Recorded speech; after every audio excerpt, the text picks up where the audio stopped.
Mallikarjuna Kharge, the leader of the opposition.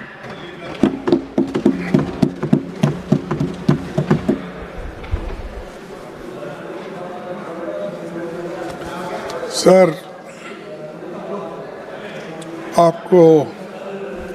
आपका मैं बड़ा आभारी हूँ।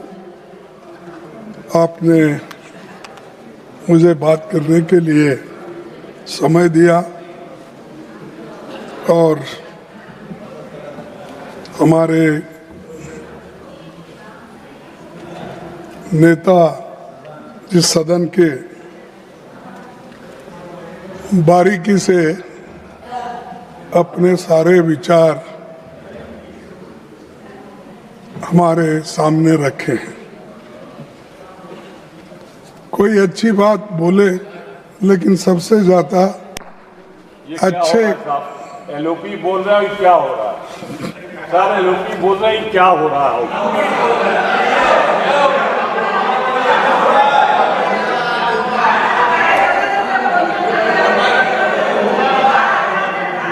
सर, वकालत तो अच्छी करे, लेकिन उनका केस इतना खराब है, वो कितना भी वकालत अच्छा करे तो उनको केस आप जीतने वाले नहीं हैं।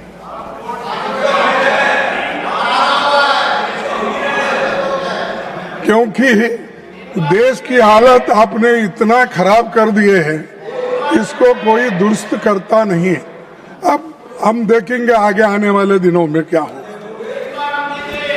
सर, सभापति जी, आपका आभार। 6062 शब्दों का विस्तृत भाषण इस सरकार ने तैयार करवाया है, पर कई अहम सवालों पर अभिभाषण मौन है। मैं सदन में सिर्फ 5 जरूरी मुद्दे आपके सामने रखना चाहूंगा। मैं सामाजिक न्याय, सामाजिक सद्भाव, संसदीय लोकतंत्र पर हमला, अर्थव्यवस्था और किसानों मजदूरों की दिक्कतें और विदेश नीति की खामियां पर अपनी बात रखना चाहता हूं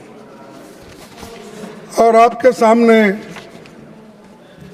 ये दिखाना चाहता हूं कि कितना समय इन्होंने देश के जनता के भलाई के लिए दिया और कितना समय देश के बाहर इन्होंने बिताए, ये आप सभी को मालूम है। ये सोशल जस्टिस, सबसे पहले मैं सामाजिक न्याय पर बात रखूंगा। पिछले 11 सालों में मोदी सरकार ने सामाजिक न्याय के ताने बाने को कमजोर किया है। किया या नहीं किया है, तो उनके संवैधानिक हक हकूक पर चोट पहुंचाई है। राष्ट्रपति के अभिभाषण में महिला सशक्तिकरण पर बहुत बातें हुई, पर सच ये है महिलाएं बीजेपी के लिए केवल वोट बैंक बन के रही है। अगर मोदी जी वाकया महिलाओं का नेतृत्व को आगे लाना चाहते हैं, तो वे सबसे पहले महिला आरक्षण एसीटी तुरंत लागू करके इस पर कंडीशन नहीं लगाते।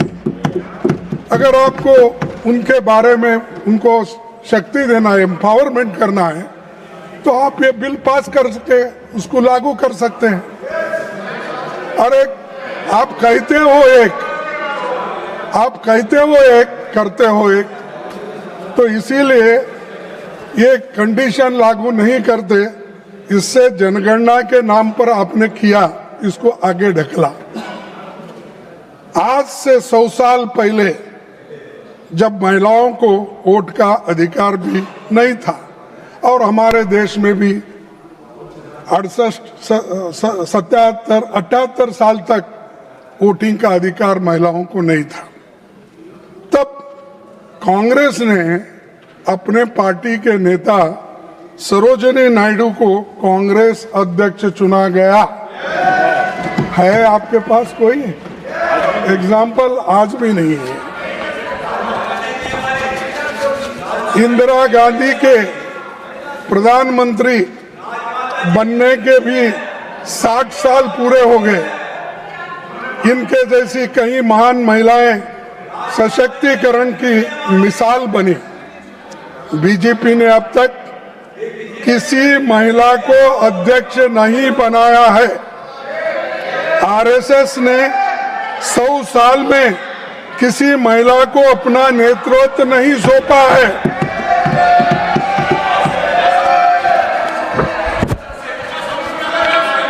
जातिगत जनगणना को मोदी जी और संघ परिवार ने पहले लगातार खारिज किया। सुप्रीम कोर्ट में हल्फनामे में असहमति जब जताई, जब विपक्ष ने लंबा आंदोलन किया तो मजबूरी में सरकार को मानना पड़ा और घुटने टेकने पड़े, तब ये आगे शुरू हुआ। सर, लेकिन ये काम कैसे पूरा होगा, इसका अब तक कोई रोड मैप नहीं है। न विपक्षी दलों से सलाह ली, न विशेषज्ञों से बात हुई और न ही राज्य सरकारों से कोई परामर्श किया गया। सभापति जी, देश में कमजोर तबकों का, खास तौर पर दलित, आदिवासी, अल्पसंख्यकों को, महिलाओं पर लगातार अत्याचार बढ़ रहे हैं। सभापति जी, कांग्रेस की सरकारों में एससी एसटी समुदाय के आर्थिक विकास के लिए कई कदम उठे। एससी एसटी सब प्लान बना, एससी एसटी का सब प्लान बना था, लेकिन मोदी सरकार ने कई योजनाओं को कमजोर करके वो खत्म कर दिया। अब केंद्र सरकार की योजनाओं में जो धन आवंटित होता है वो कम होता है और उसे भी सरकार खर्च नहीं कर पाती है। और मैं उसके 2-3 उदाहरण आपके सामने देता हूं। प्रधानमंत्री अनुसूचित जाति अभ्युदय योजना, नाम अच्छे रखते हैं कि लोगों को नाम अच्छा लगे, वो भी खास करके हिंदी में वो नाम रखने से नड्डा साहब भी खुश होते हैं, क्योंकि उनके पास तो वो हिंदी अच्छी बोली जाती है और वो भी शायद नाम अच्छा काम खराब, ये चलो। तो प्रधानमंत्री अनुसूचित जाति अभ्युदय योजना, इसमें 41.59 का अंडर यूटिलाइजेशन है। ये मेरे नहीं, उनके इकोनॉमिक इसमें। और इतना पैसा आपने अंडर यूटिलाइज किए, क्या भलाई आप करने वाले हैं? खूब बोलते हो खूब, लेकिन काम नहीं करते। Sir, prime minister young achievers scholarship में क्या हुआ? 31.51% का अंडर यूटिलाइजेशन हुआ।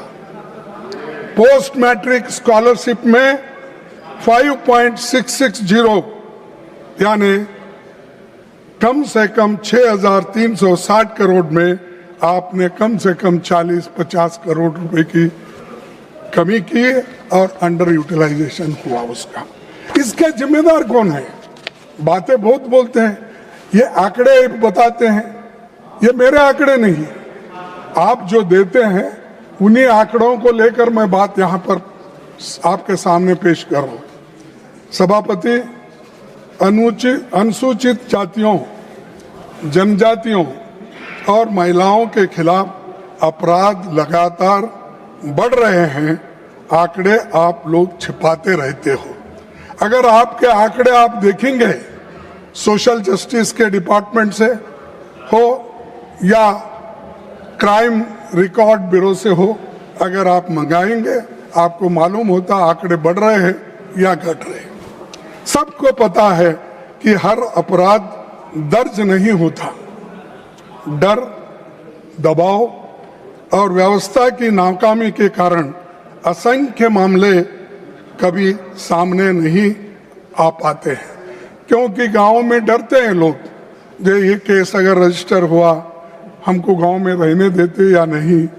ये मुश्किल से अत्याचार भी अगर होता है, अपने मर्यादा को डर के महिलाएं और SC ST उनको सपोर्ट नहीं रहने की वजह से वो डर के वो भी लोग पुलिस तक नहीं जाते।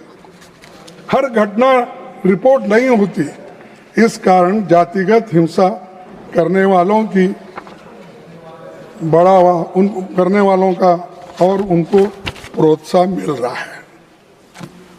सर, आजादी के बाद हमारे सामने दो सबसे बड़े लक्ष्य थे, समान न्याय पर आधारित सामाजिक व्यवस्था खड़ी करना और देश को एक संसदीय लोकतंत्र बनाना।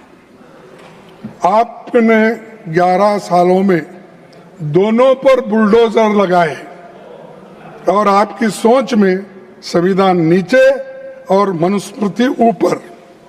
पिछले सालों में सरकार संविधान के 4 स्तंभों को जस्टिस, लिबर्टी, इक्वालिटी और फ्रेटर्निटी पर चोट आपने लगा दी और ये आप कर रहे हैं और संविधान को खत्म करने की आपकी योजना है। ये इस दिन में आपको मैं सामने रख रहा हूँ।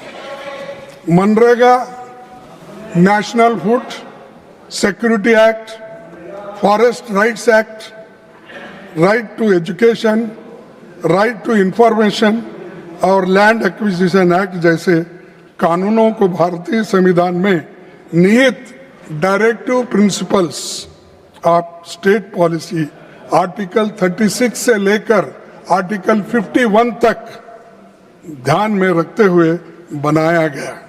ये राइट बेस्ड थे सब, चाहे मनरेगा हो, फूड सिक्योरिटी हो, एजुकेशन हो, हेल्थ हो, ये सब हमने बनाया। और आपने क्या बनाया? एक मुद्दा लेते वही बार बार बोलने का। अरे ये तो राइट बेस्ड है, कभी हमारे लीडर्स बोले नहीं। श्रीमती सोनिया गांधी जी, मनमोहन सिंह जी, इसको सबको डायरेक्टिव प्रिंसिपल्स को हक के रूप में लाके जनता की भलाई के लिए उन्होंने किया। आपने क्या किया? इसको उखाड़ फेंक दिया। और आप हमेशा यही बात करते हैं, आपने क्या किया, आपने क्या किया, तुमने क्या किया, यही किया। जो हमने बनाया उसको बिगाड़ना। हमने रेल ट्रैक डाला, तुमने भगाया एक रेल। बोलने लगे तो ये वंदे मातरम, वंदे भारत, वो स्पेशल ट्रेन, स्पीड ट्रेन। आपका बुलेट ट्रेन किधर गया मालूम नहीं है। तो बुलेट ट्रेन शायद शिमला में भाग रही होगी, शिमला से अहमदाबाद भाग रही होगी। सर, इकोनॉमिक सर्वे तो RTI के डाइल्यूशन की बात करता है, यही आपकी सोच है। मैं आपको ये दिखाना चाहता हूं कि RTI जो हमारे ये है, उसमें ये लिखा गया है, unless carefully planned RTI risks becoming an end in itself with disclosure celebrated regardless its contribution to better governance। ये CAG की रिपोर्ट है, मेरी नहीं। अगर आपको होना है, ये मैं आपको देता हूँ, इस टेबल पे रखता हूँ, आप इसको अच्छी ढंग से पढ़िए। और ये आप ही के रिपोर्ट रहने के बावजूद अगर आप बार बार कहते हो क्या किए, RTI एक्ट आपने लाया, पारदर्शिता आपने लाई, हमने लाया और उसको इम्प्लीमेंट किया और इसको इम्प्लीमेंट किया। और दूसरा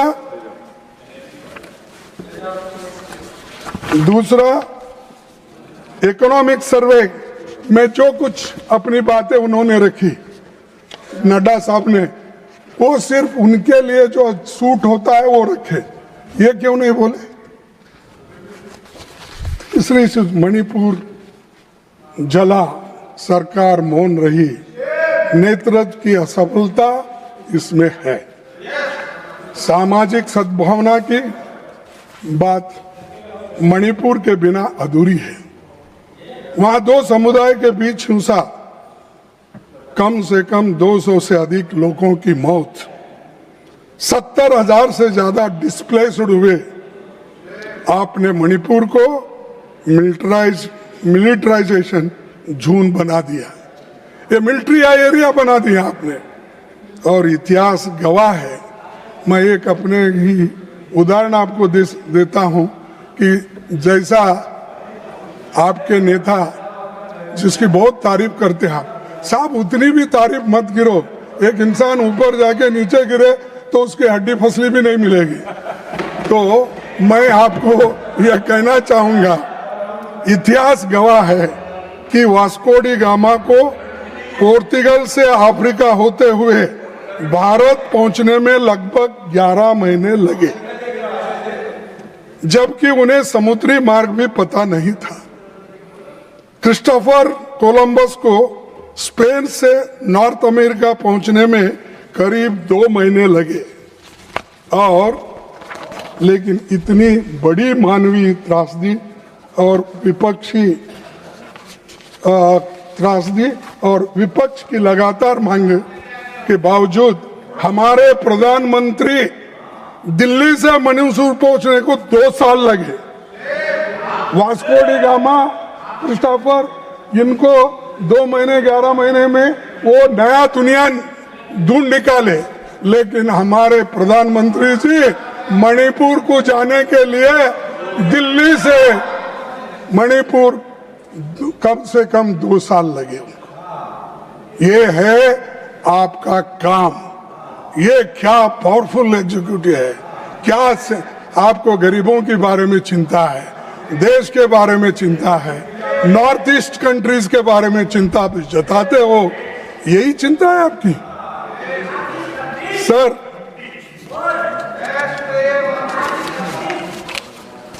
और मैं और भी बताना चाहता हूं सर, कम्युनल जहर और भारत की आत्मा पर हमला, सर सामाजिक सद्भाव के लिहाज से देश बेहद खतरनाक दौर से गुजर रहा है। भारत की पहचान सदियों से diversity of thought and practice रही है।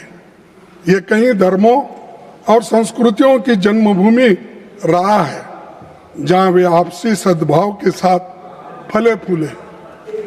हाल में उत्तराखंड में, आप नजदीक है, तो बीजेपी सरकार ने एक दीपक, जिन्हें अपना नाम मोहम्मद दीपक रख लिया था, एक मुकदमा दर्ज करा दिया, जो सद्भावना की रक्षा के लिए खड़ा हुआ था। जब रक्षक की भक्षक बन जाएगा, रक्षक की भक्षक बने, तो आम आदमी रक्षा कहा, आम आदमी को रक्षा कहाँ है? एक आदमी झगड़ा सुलझाने के लिए, उनको जब कुछ समाधान करने के लिए जाते हैं, उसी को आप धमकी देते हो, मारते हो, खत्म करते हो। ये इसका नाम, इसीलिए मैं कहता हूं, सहिष्णुता आपके पास नहीं है। आप सिर्फ पोलराइजेशन की पॉलिटिक्स करते हो, वोटों के लिए लड़ते हो और बड़े बड़े भाषण करते हो, सिर्फ पोलराइजेशन के लिए, देश के लिए नहीं। सर, भाजपा के एक मुख्यमंत्री, मैं उनका नाम नहीं लेना चाहता हूं इस जबान से, क्योंकि इतना ऐसा तो इंसान मैं नहीं देखा, एक मुस्लिम समुदाय को निशाना बनाकर दिए गए बयान पूरे लोकतंत्र के लिए खतरे की घंटी है। और ये मुख्यमंत्री हमेशा पोलराइजेशन की बात करता है, हर एक को झगड़ा लगाता है, हर एक जगह मुसलमानों के खिलाफ बात करता है। भाइयों, देश में सेलेक्टिव टारगेटिंग, देश में सेलेक्टिव टारगेटिंग और बुलडोजर पॉलिटिक्स, सर, देश में सेलेक्टिव टारगेटिंग और बुलडोजर पॉलिटिक्स को रणनीतिक तौर पे इस्तेमाल किया जा रहा है। नड्डा साहब, ये आपकी रणनीति है और आप इसी राह पे चल रहे हो, लेकिन आप दिल से तो नहीं चाहते ये, लेकिन मजबूरी है कि आपको मोदी साहब कहते हैं तो आपको कहना ही पड़ता है। तो इसीलिए मैं आपसे विनती करूंगा, सर, अरे मैं 60 साल में, मेरा ही एक अलग उसूल है, मैं करते जा रहा हूं। सभापति जी, मध्य प्रदेश, उड़ीसा, दिल्ली, छत्तीसगढ़ और केरल आदि राज्यों में चर्चेस पर भी हमले हो रहे और क्रिसमस पर हमले बढ़ जाते हैं। सर, मोदी जी केरल में चुनाव आने पर चर्च की प्रार्थना में जाते हैं, दिल्ली में जाते हैं, प्रार्थना में भाग लेते हैं, पर उन पर होने वाले अत्याचार, हमलों पर खामोश रहते हैं, मौन रहते हैं। सर, माइनॉरिटीज के खिलाफ objectionable, inflammatory and divisive speeches को बढ़ावा दिया जा रहा है। ईसाइयों और मुसलमानों के खिलाफ जहर उगले बिना उनको खाना हजम नहीं होता आपको। इसीलिए मैं कहना चाहता हूं, कम से कम आपके लोगों को बोलिए ऐसा जहर उगालना बंद कर देता। अरे आपको पावर मिला है, उसका ठीक ढंग से इस्तेमाल करो, उसके बजाय पोलराइजेशन के लिए, वोटों के लिए जहर मत दे दो लोगों को और देश मत तोड़ो। और इसके बजाय आप अपना खुद आप सोचिए इसके बारे में। बीजेपी का प्रवक्ता बनने के क्वालिफिकेशन ये है इनके पास, हेट स्पीच। जो ज्यादा मुसलमानों के, ईसाइयों के खिलाफ बोलेगा वो बड़ा बहादुर आदमी इनमें है, बड़ा ज्ञानी आदमी और बड़ा वो क्या है, इनका प्रोटेक्टर बनता है। वो गालियां देना एक ही काम उनका, औरत हो मर्द हो, वो क्या उसमें कोई फर्क नहीं, उनका प्रवक्ता है। सर, इससे देश की छवि के नुकसान पहुंच रहा है और साथ ही कॉन्स्टिट्यूशन का कोर वैल्यूज भी कमजोर हो रहे हैं। हमें तकलीफ है कि राष्ट्रपति जी, जिन्होंने गरीब और कमजोर तबके की पीड़ा को खुद देखा है, उनके अभिभाषण में इस गंभीर चिंता की कोई झलक नहीं है। मैं अभिभाषण पे ही बोल रहा हूं, नड्डा साहब, हमें तकलीफ है कि राष्ट्रपति जी, जिन्होंने गरीब और कमजोर तबके की पीड़ा को खुद देखा है, समझा है, उनके अभिभाषण में इस गंभीर चिंता की कोई झलक नहीं दिखती, क्योंकि आपने जो कहा, जो लिख के दिया, वही पढ़ना पड़ता है, वही उन्होंने पढ़ा। क्या आप विकसित भारत नफरत और विभाजन की बुनियाद पर खड़ा करना चाहते हैं? और अगर ऐसी ही आपका रवैया रहा, देश आज ना कल आपको देश के टुकड़े करने के लिए आप ठहरे हुए हैं, ये मैं कहना चाहता हूं। अब संविधान और संसद के प्रति इनकी सोच पर चंद बातें करूंगा। संसद में शॉर्ट नोटिस क्वेश्चन कभी एडमिट किया सब?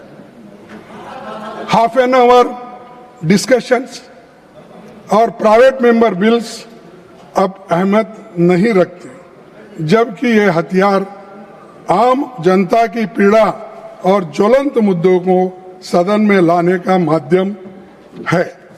इसीलिए मैं आपको वो भी इस सदन के सामने रखूंगा कि किस ढंग से आप ये बिल्स को discussion, half an hour discussions को शॉर्ट नोटिस, कैसा आप अलाउ ही नहीं करते डिस्कशन के लिए।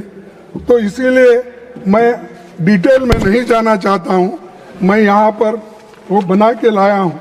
आपने क्या यूपीए टाइम में 3004 half an hour discussion, half an hour discussions admitted 30, half an hour discussion held 19। NDA सरकार के जमाने में 66 half an hour discussions filed, और उसमें half an hour discussions admitted 3, चर्चा 2। और एक बार पढ़ो। तो ये आपका काम है, ये भी मैं सदन के सामने रखना चाहता हूं। और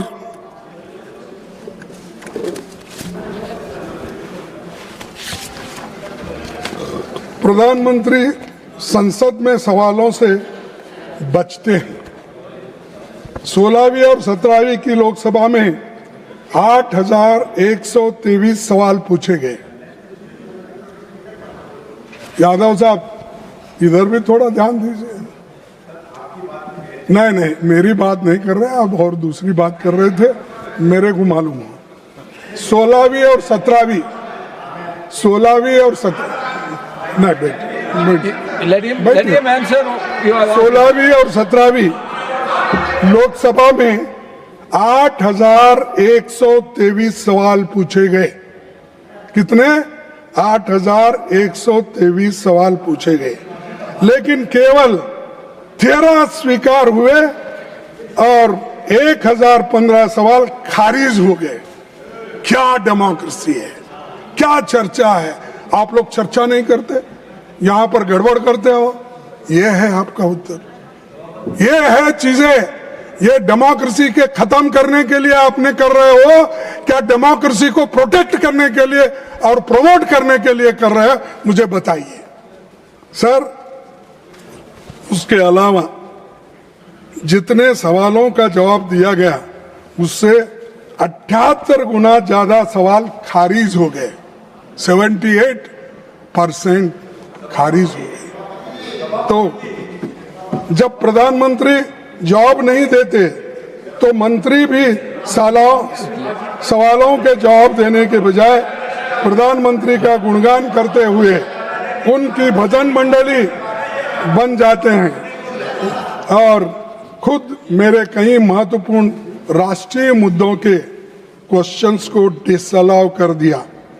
उदाहरण के तौर पर वो मैं यहाँ पर आपको बताऊंगा, लेकिन वक्त की कमी होने की वजह से मैं आपको इतने सब जो है, आपने किस ढंग से इन क्वेश्चंस को बोलिए, हमारे प्रश्न को बोलिए, यहाँ से उन्होंने खत्म कर दिया। और एक statehood for Jammu and Kashmir या 6th शेड्यूल फॉर लद्दाख जैसे मुद्दों पर सवालों को हाइपोथेटिकल बोलकर खारिज कर दिया गया। अरे जम्मू कश्मीर को स्टेटहुड दो, या हाइपोथेटिकल है?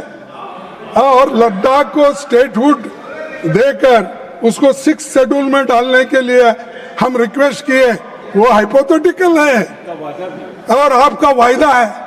अरे कम से कम वायदे तो मत भूलिए। नहीं, आपको भूलने की आदत है, वो बात और है, लेकिन ये चीजें आपने ही कहा, हम नहीं, आपके चुनाव में कहा, इसका खूब प्रचार कर लिए, लेकिन अब वो भी सुस्त है, आप भी सुस्त हो गए। मुझे समझ में नहीं आ रहा।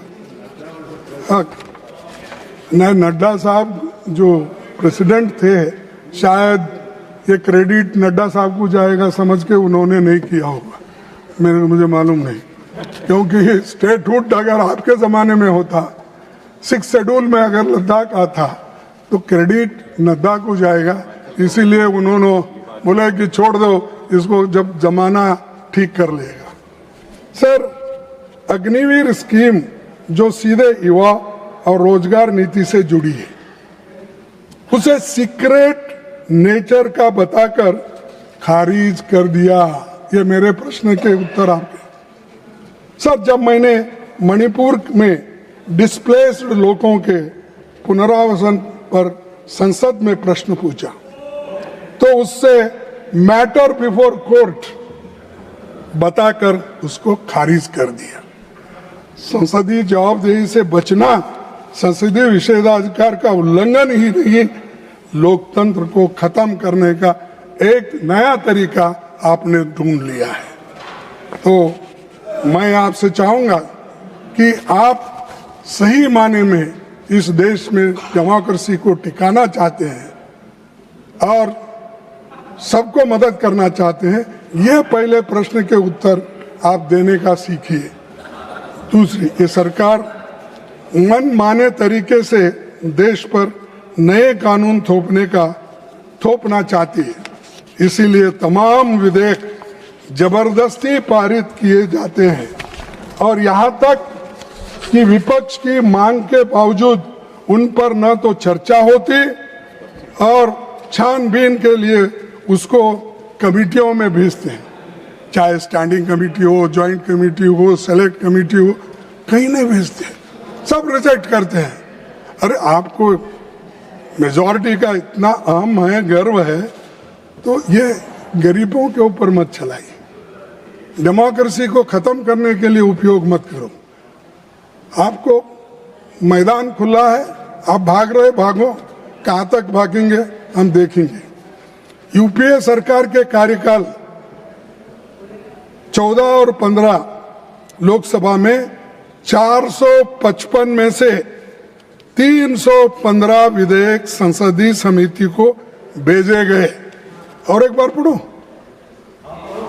455 में से 315 विधेयक संसदीय समिति को भेजे गए। और आपके सरकार में, वर्तमान सरकार में 421 में से केवल 77 विधेयक ही संसदीय समिति को भेजे गए। 77, इवन 19%। ये है आपकी डेमोक्रेसी, ये है आपकी नीति और ये है आपको बढ़ावा देने का तरीका। और राष्ट्रपति ने सबका साथ, सबका विकास, सबका विश्वास, सबका प्रयास, क्या अच्छा कोटेशन है ये, हाँ क्या बात है। लेकिन संसद में न तो सबका विश्वास बना लिए और न सरकार ने प्रयास किया एक करने के लिए, कोई प्रयत्न उन्होंने नहीं किया। लेकिन बोलते तो ये है कि सबका साथ, सबका विश्वास, सबका प्रयास, ये बातें रखते हैं, काम तो करते हैं। सर, नॉन एनडीए रूल्ड राज्यों में राजभवन बीजेपी आरएसएस के दफ्तर बन गए हैं। राज्यपाल केंद्र सरकार के एजेंट की तरह काम कर रहे हैं। संविधान के आर्टिकल 154 के अनुसार राज्यपाल राज्य का कार्यकारी प्रमुख होता है और उनसे अपेक्षा की जाती है कि वो सभी मामलों में मंत्री परिषद की सलाह पर ही कार्य करे।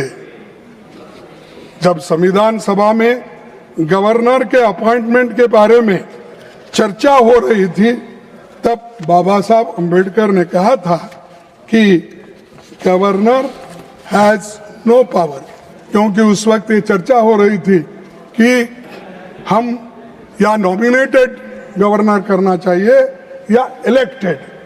तब सभी ने फिर बाद में माना कि नॉमिनेटेड होना, इलेक्टेड न हो। तब उस वक्त की बात है, उन्होंने कहा कि सम्मति से जो कुछ भी वहां पर निर्णय हुआ तो मैं उसका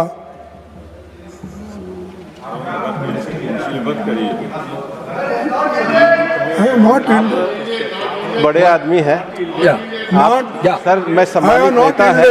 One minute you give. No, sir. No, he asked you 2-3 times. अरे, let us listen what he want to sir, say. इनको इतिहास बहुत पता है। ये इतना बता दें रामलाल जी ने आंध्र प्रदेश में क्या किया था, ये देखो, हंसराज भारद्वाज जी ने कर्नाटक में मैं क्या बोल किया रहा था, अरे मैं बोल रहा हूँ आज की बात, रमेश भंडारी जी ने मैं कह उत्तर रहा हूँ प्रदेश में आज क्या की किया बात, था, आपकी करतूत, और बाद में आपके नेता की उत्तर करतूत प्रदेश में बात कर रहा हूँ। तुमने वो कर्नाटक किया हाईकोर्ट पीछे, और कितने दिन रामाराव जी बोलेंगे? जो आए थे कितने दिन यही रेड बोलते करने, जाएंगे? उनके बारे में बताएंगे तो ये देश के लोकतंत्र के लिए अच्छा रहेगा। सर ये कितने दिन ये बोलते बोलते फिरेंगे? और governor has no power to interfere with the internal administration of a provincial ministry state में। सर कर्नाटक, तमिलनाडु और केरल हर जगह राज्यपालों ने कैबिनेट से पारित भाषणों से इनकार किया है। क्या साहब आप क्या आपने कभी ऐसा इनकार करते हैं? गवर्नमेंट का कोई स्टेटमेंट है, उन्होंने पढ़ने दी है हमने, अभिभाषण भी जो होता है प्रेसिडेंट का वो पढ़ते हैं, हमको मालूम है उसके पीछे किसका हाथ है, कौन किसने बोला, क्या क्या आपने कहा, वही लिखते हैं। सर मैं जिक्र करना चाहता हूं कि कर्नाटक विधानसभा से पारित हेट स्पीच बिल जो सद्भाव की दिशा में एक बड़ा अहम बिल था, उसे रोक दिया गया। और भारतीय संविधान ने लोगों को अवसर की समानता से लेकर जीविका अधिकार दिया। आरएसएस बीजेपी के मन में बराबरी की बात कभी नहीं है।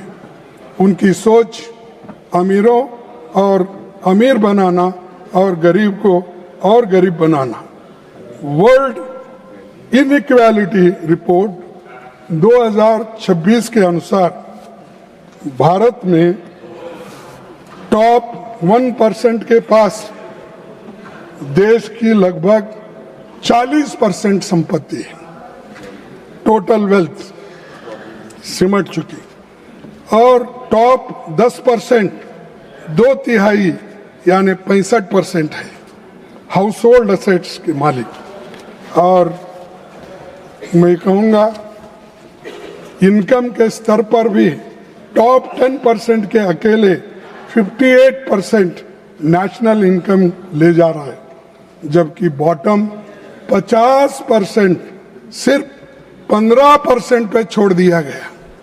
50% लोग, सिर्फ 15% असेट उनके पास है।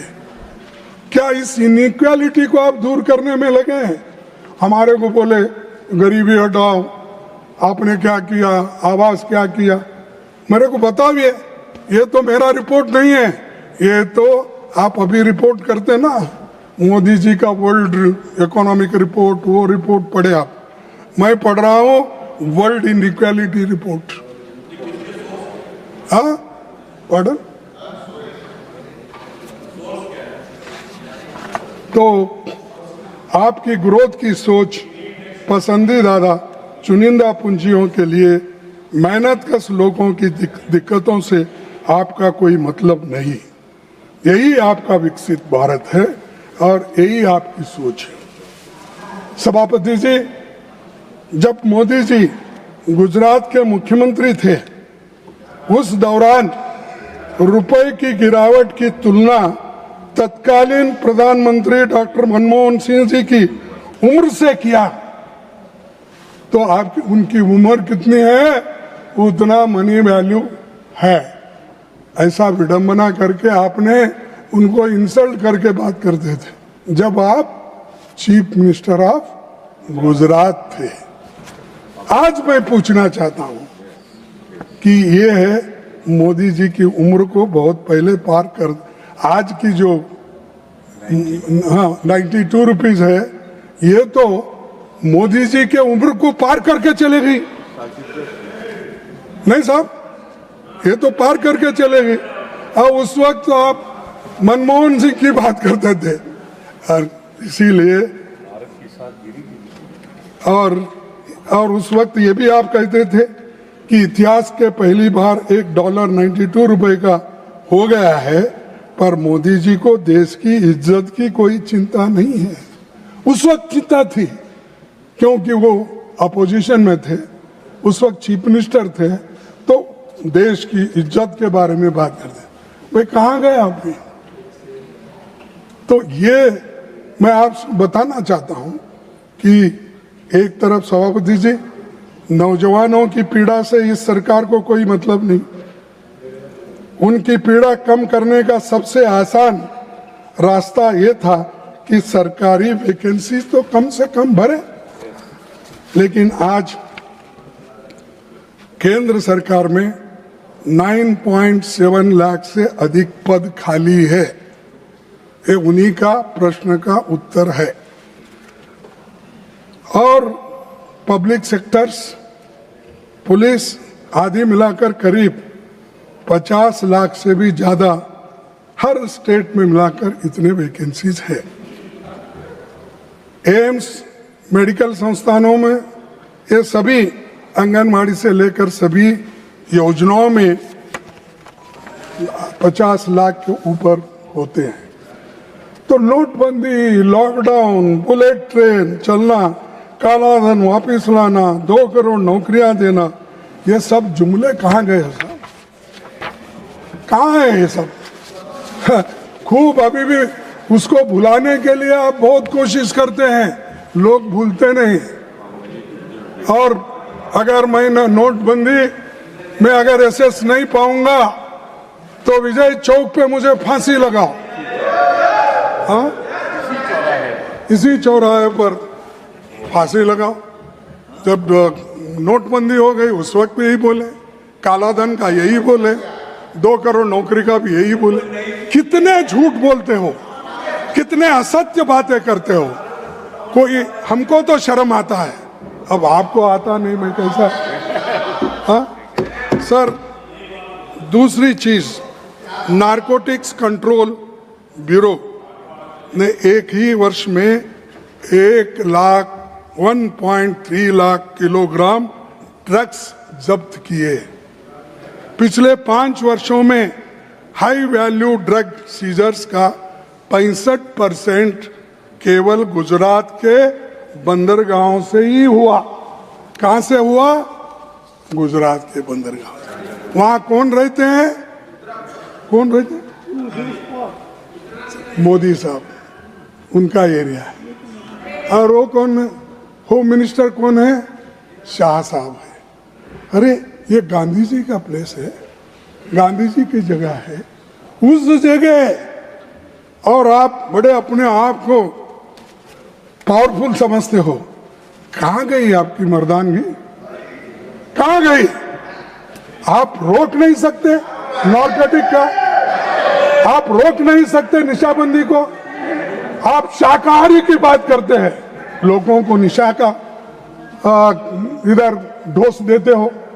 सर, प्रधानमंत्री जी और गृह मंत्री जी के गृह राज्य में इतनी बड़ी मात्रा में नशीले पदार्थ पहुंच रहे हैं, ये किसके पोर्ट से? ये किसके पोर्ट से?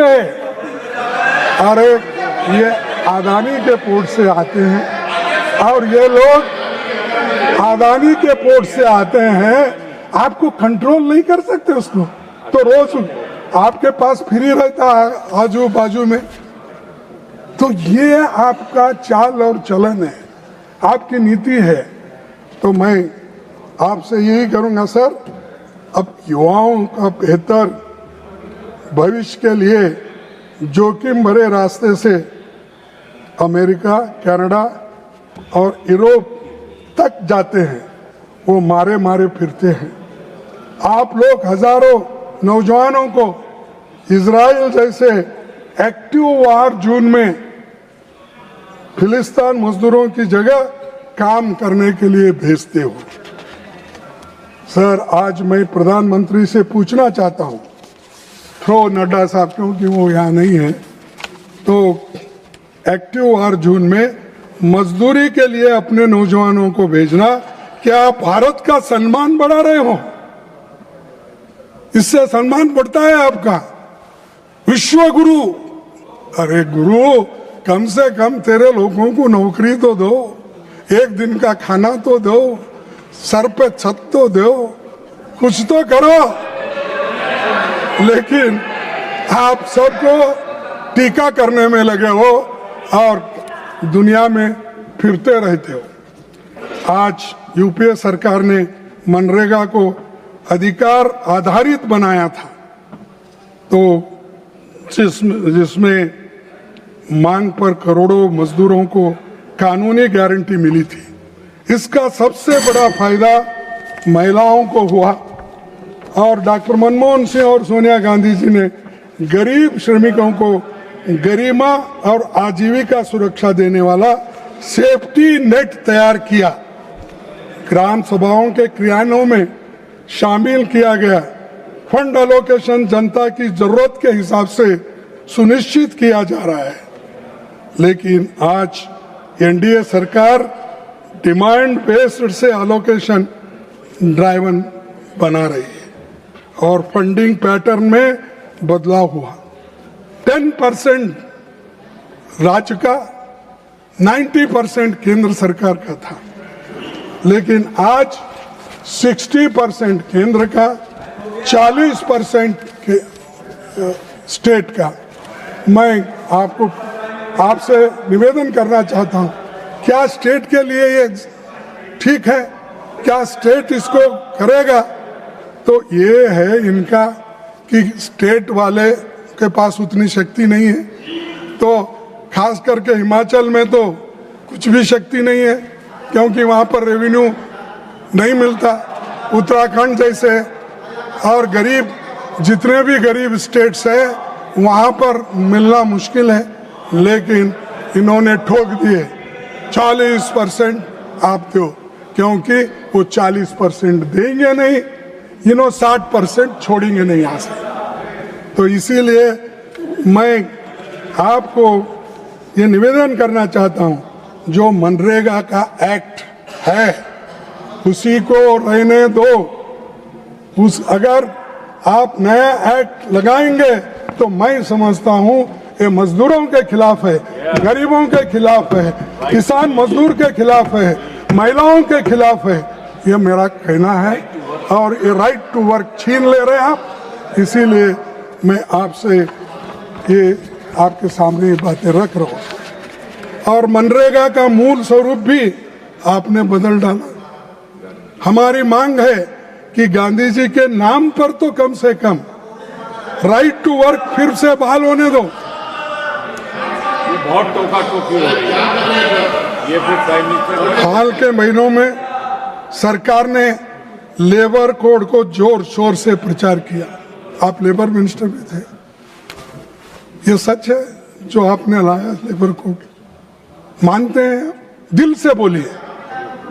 तो नहीं बोलेंगे, क्या बोलेंगे? वही है कि मजदूरों के खिलाफ बोलेंगे? सर सच्चाई ये है, आज़ादी से पहले और आज़ादी के बाद बने वे सभी श्रम कानून जो मजदूरों के भविष्य की गारंटी थे, आपने अपने चंद कॉरपोरेट मित्रों को लाभ पहुंचाने के लिए उस कानून को, लेबर कानून को खत्म कर रहे हैं। और छठवीं सीमा 100 से बढ़ाकर 300 कर्मचारियों कर देने से भारत की 80% से अधिक फैक्ट्रियां अब बिना सरकारी अनुमति कर्मचारियों को निकाल सकती है।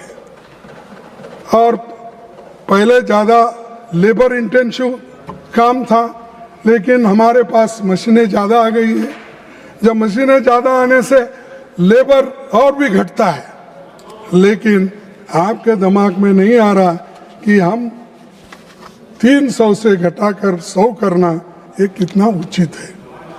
और आप ये हैंडलूम्स का तो आपको मालूम है, अब वो इलेक्ट्रिसिटी आने से, मशीनरी आने से, वहाँ जितने लोग पहले हैंडलूम में काम करते थे या खादी भंडार में काम कर, वो सब घट के जा रहे। तो ये जो लेबर कोड है, इस लेबर कोड ये मजदूरों के खिलाफ है, आम जनता के खिलाफ है। इसीलिए इसको पहले 8 घंटे काम करना, ये जो था उसी को वैसा ही रखना चाहिए। और सर और एक मैं कहूँगा, कि ये दूसरा चीज है कि यूनियन को दबाना। और आपका यूनियन, बीजेपी का यूनियन यही चाहता है, वो आपके खिलाफ स्टेटमेंट तो देता है लेकिन बाहर नहीं आता, क्योंकि उसको कोई तो लड़ने दो, मेरे को फायदा जो होता वो ठीक है।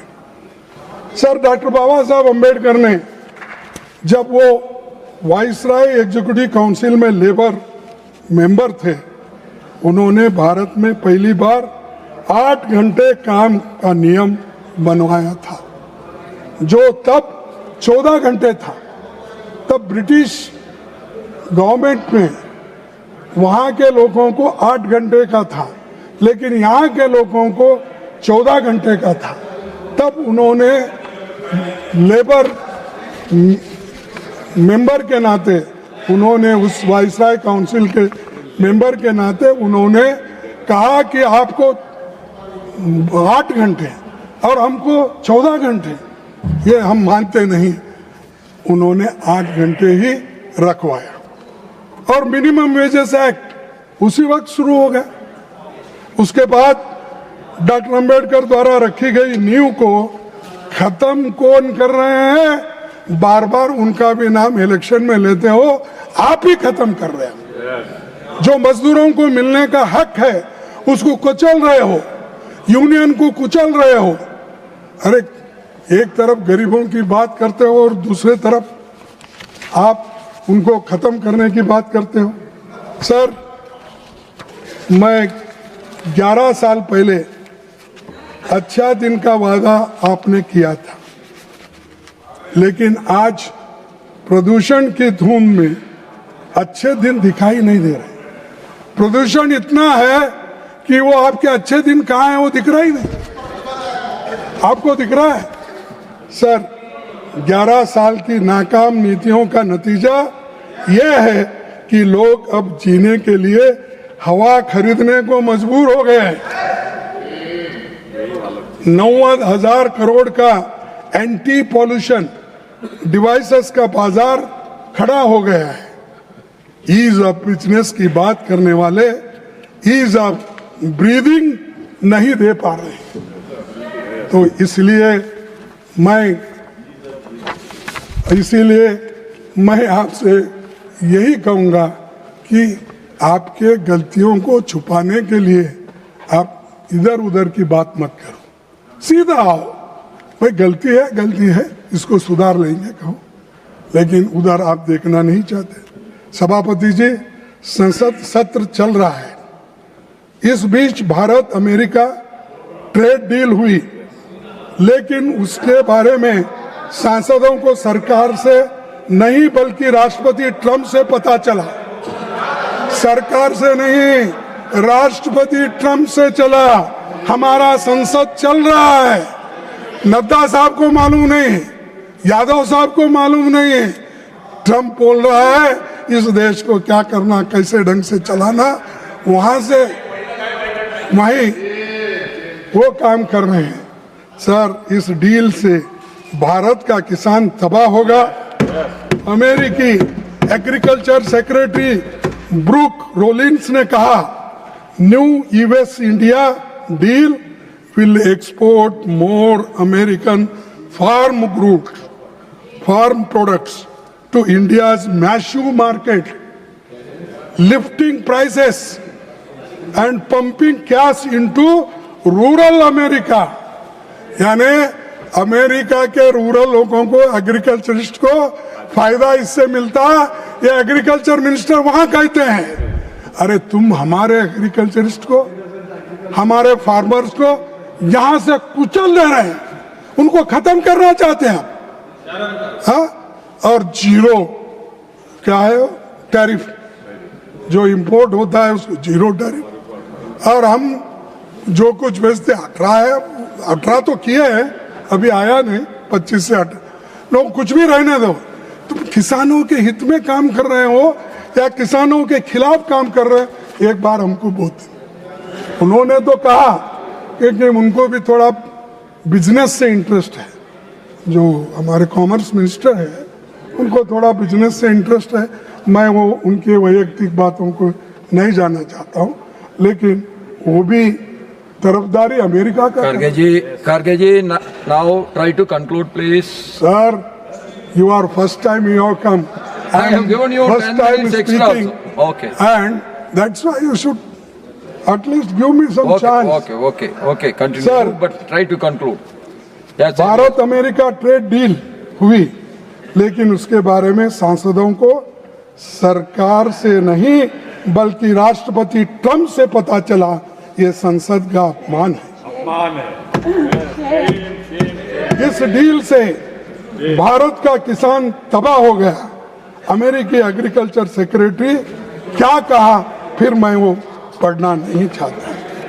आप भारत के किसानों की आय 2 गुना करने वाले थे।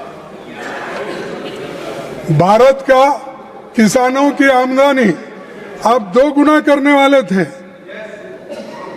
वाले थे ना।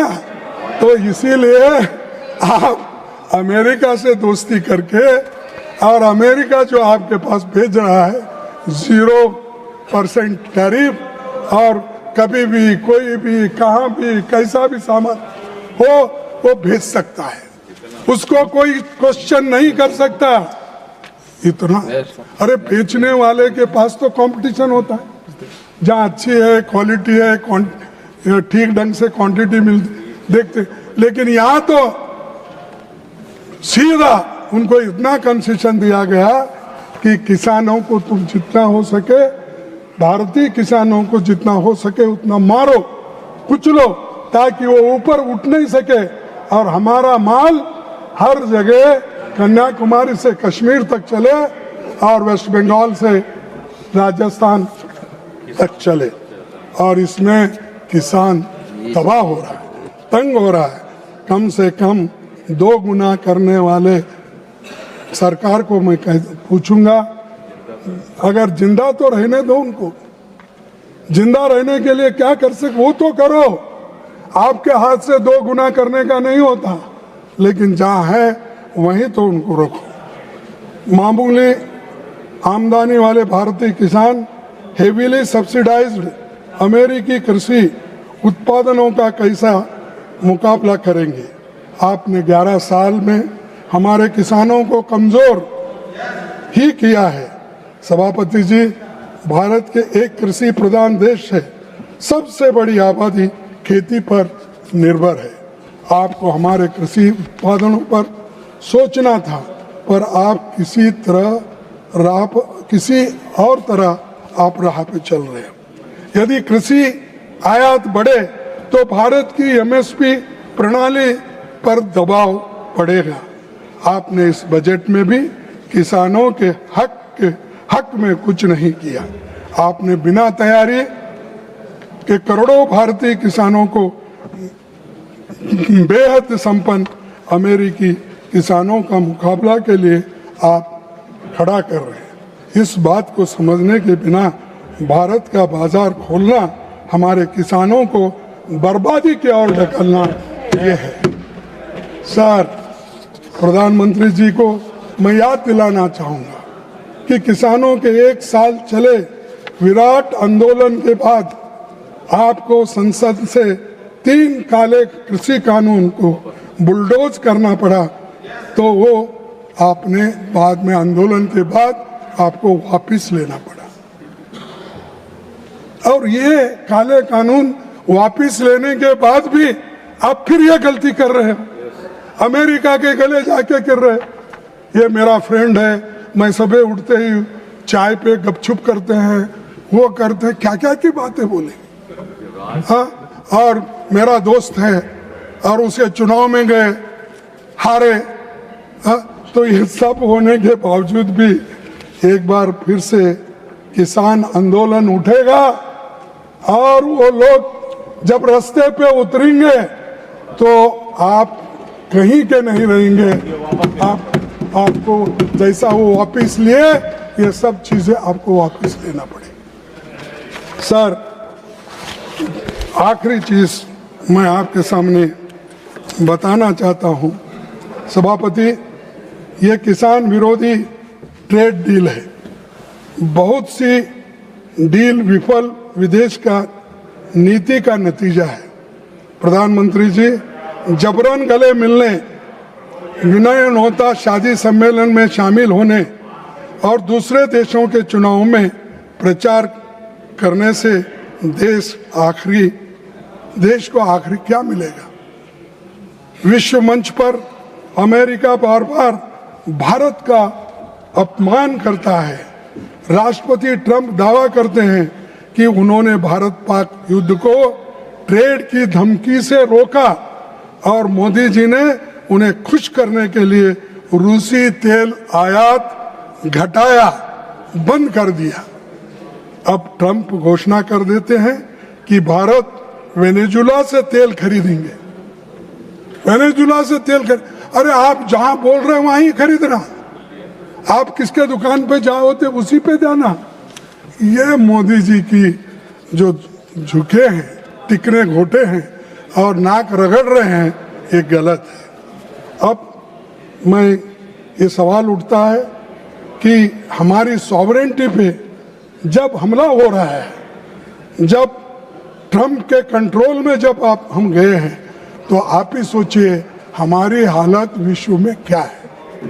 सर, हमारा सबसे करीबी पड़ोसी नेपाल, चीन, ये सब लोग आज मिल रहे हैं और भारत के काला पानी, लिपू लेक और लिम्पियाधुर जैसे क्षेत्रों पर नेपाल अपना दावा कर रहा है।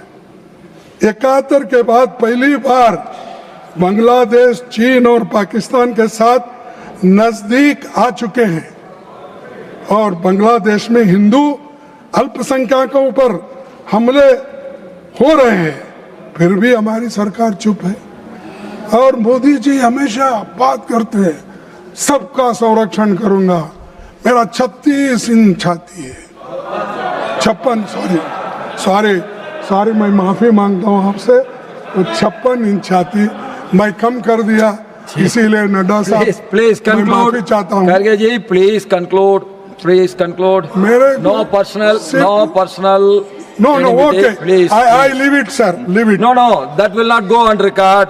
You please conclude. नहीं, मैं जो बोला वो नहीं जाएगा, लेकिन मोदी साहब बोले हैं वो तो जाएगा ना। मैं बोलूंगा नहीं जाएगा। मोदी साहब जो बोले इस सदन में, उन्हीं की बात। Even sir, don't make any personal things. You please go on. Modi ji खुद बोलते हैं तो वही तो दोहरा रहे हैं।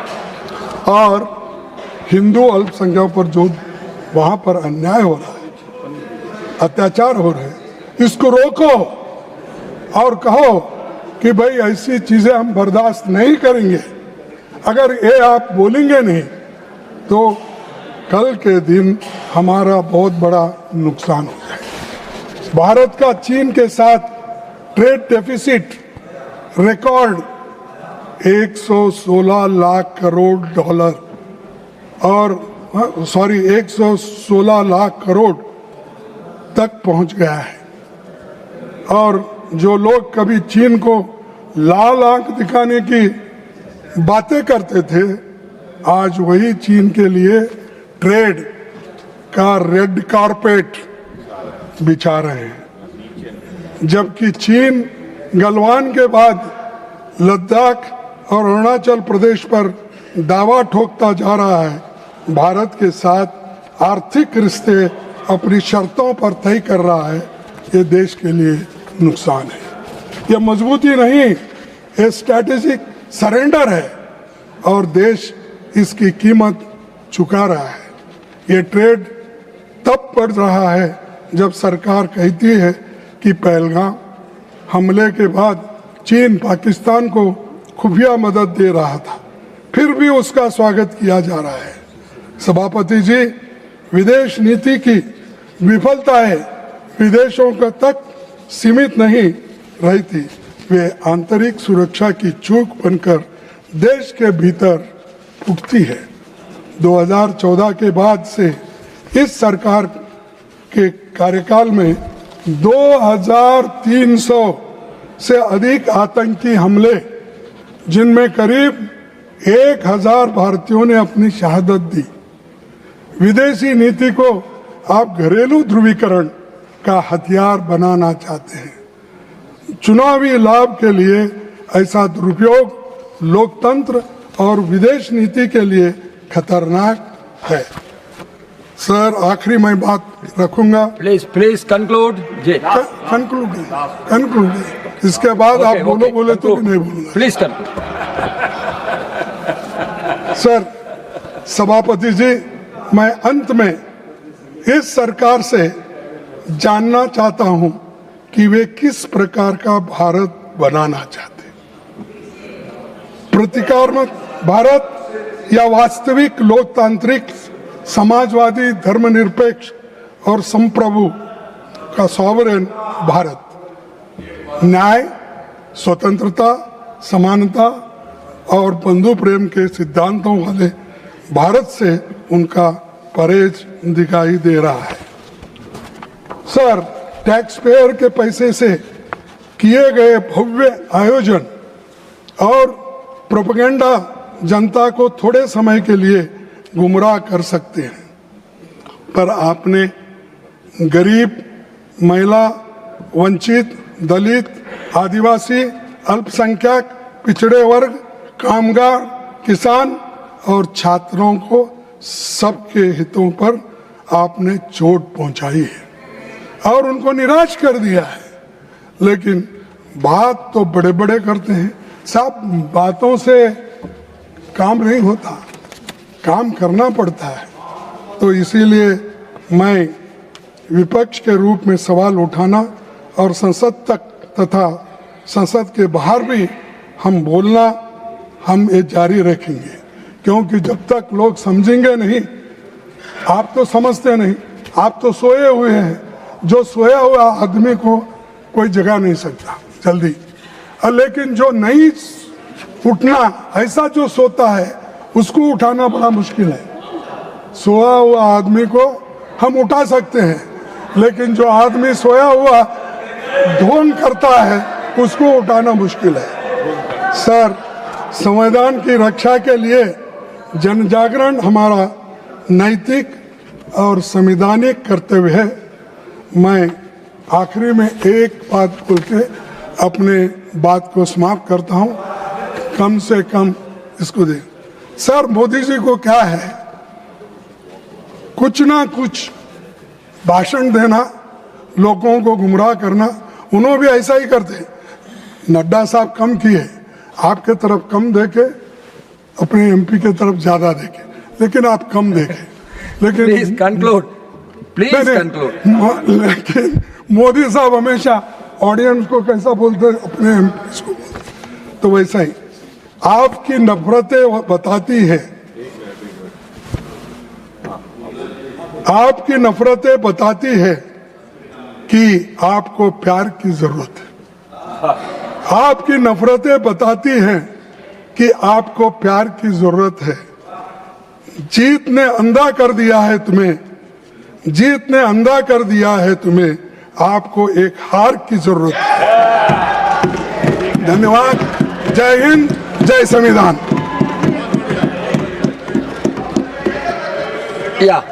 Now, leader of the house. आप लगातार हार रहे हो। Sir, only one thing, because I think Congress party believes in the Goebbels theory of propaganda, of speaking a lie not once, many times. I would like to bring the record straight. Just now Piyush Goyal ji had said about the Indo-US trade deal, and the statement which he has given is that during the course of these negotiations, the Indian side was able to do this in particular by ensuring the interests of our agriculture and dairy sectors were protected. तो बार बार आप agriculture sector की बात बोल रहे हैं। उन्होंने written statement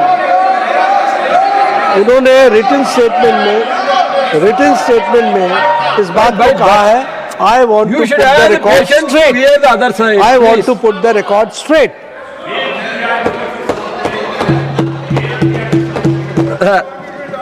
Now, Professor, yeah. एक minute. A member while speaking shall not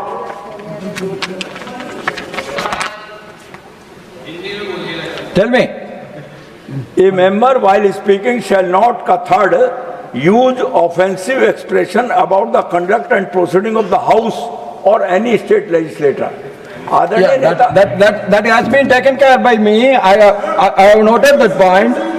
Yeah, about his personal comment about the Prime Minister has been noted, and I have asked them to expel it. Don't worry. और structure में भी इसका दिया हुआ है.